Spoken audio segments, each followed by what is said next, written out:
তো আজি আমার কোনটো টেন্স হবো আমি প্রেজেন্ট টেন্স কমপ্লিট করেছিল না তো আজি পাস্ট টেন্স স্টার্ট হবো পাস্ট টেন্সর প্রথম টেন্সটোর নাম কি পাস্ট সিম্পল টেন্স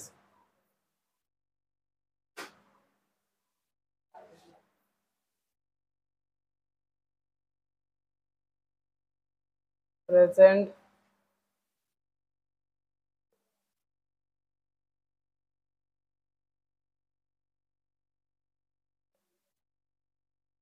বহুত দূরত আছে দেখুন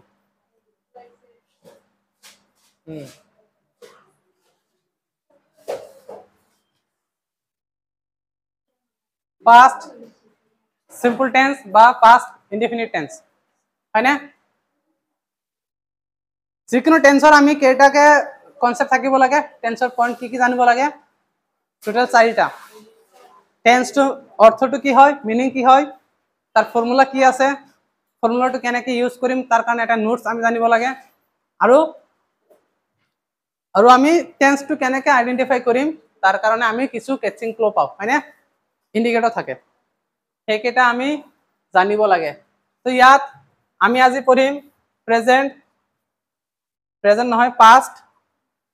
সিম্পল টেন্স মানে পাস্ট ইনডিফিনিট টেন্স তো এইটো টেন্সৰ প্ৰথম মিনিং অতীতৰ কোনো এটা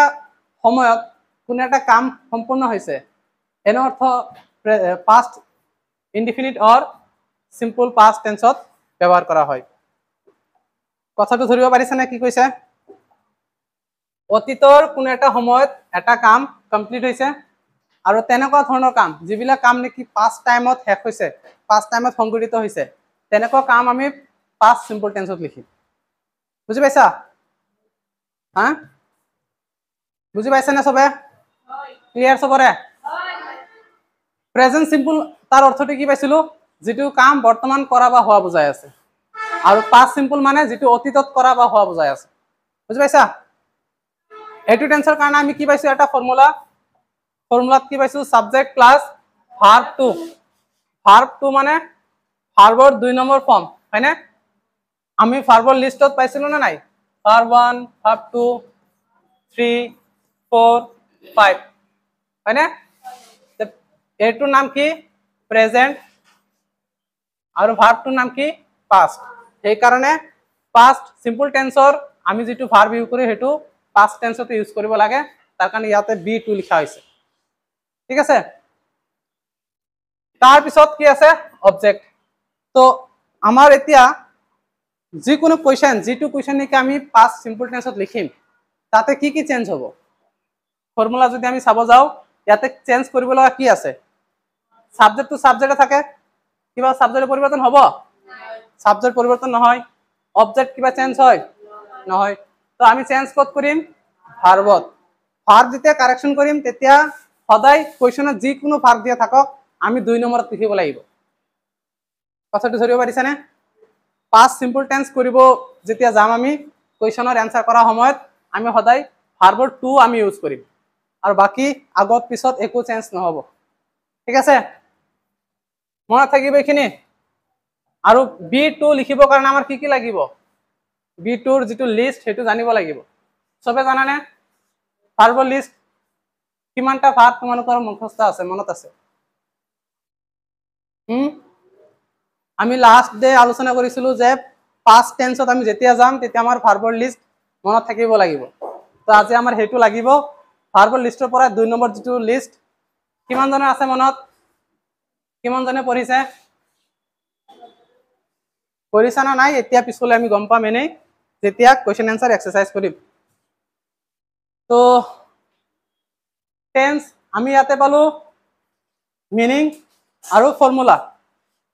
এটা আমি নোটস পাও হয় না নোটসটো কি হয় যে ফৰ্মুলাটো কেনেকৈ ইউজ কৰিম আৰু ইয়াতে আমি ফৰ্মুলা দেখিব পাইছো যে ইয়াত ইউজ কৰিবলৈ কাৰণে খালি ভাৰ্বৰ 2 নম্বৰ ফৰ্মটো লিখিব লাগে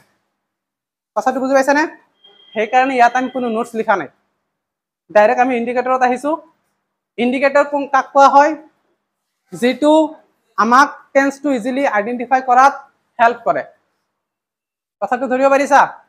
যে এটা টেন্সটো এটা নহয় টোটাল টেন্স কিমানটা হয় টেন্স টোটাল কিমানটা হয় 12টা হয় 12টাৰ মাজত আমি যেটো কোৱেশ্চন পাম পৰীক্ষাত হেতু কোনটো টেন্সৰ পৰা বাৰু আহিছে হেতু জানাৰ এটা উপায় হেতু টেন্স ধৰিবৰ কাৰণে কিছু কেচিং ক্ল থাকে টেন্সটোক চিনাকি কৰাৰ কিছু ইন্ডিকেটৰ যেনেকৈ ইয়াতে আমি পাইছো yesterday ago last day week month year it is time wish আৰু as if এইকেইটাক আমি ইন্ডিকেটৰ হিচাপে লম আৰু ইয়াতে থকা যেনেকৈ yesterday কোনোবা সেন্টেন্সৰ মাজত যদি yesterday শব্দটো তুমি দেখা পাইছা তেনেহলে তুমি মনে মনে ভাবি ল'ব লাগিব এটো past simple tenseৰ কোৱেশ্চন হয় আৰু সেই মুহূৰ্তত তুমি কি কৰিবা ফৰ্মুলা কোনটো ইউজ কৰিবা সাবজেক্ট ভাৰ্ব টু অবজেক্ট ধৰিব পাৰিছা কথাটো কৰবা সেন্টেন্স যদি এগো লিখা থাকে তেনেহলে কি ফৰ্মুলা ইউজ হ'ব হেতু সেন্টেন্সত সাবজেক্ট ভার্ব টু অবজেক্ট হয়নে যদি লাস্ট ডে থাকক বা উইক মান্থ যিকোনো এটা থাকক মানে লাস্ট শব্দটো থাকিলে হল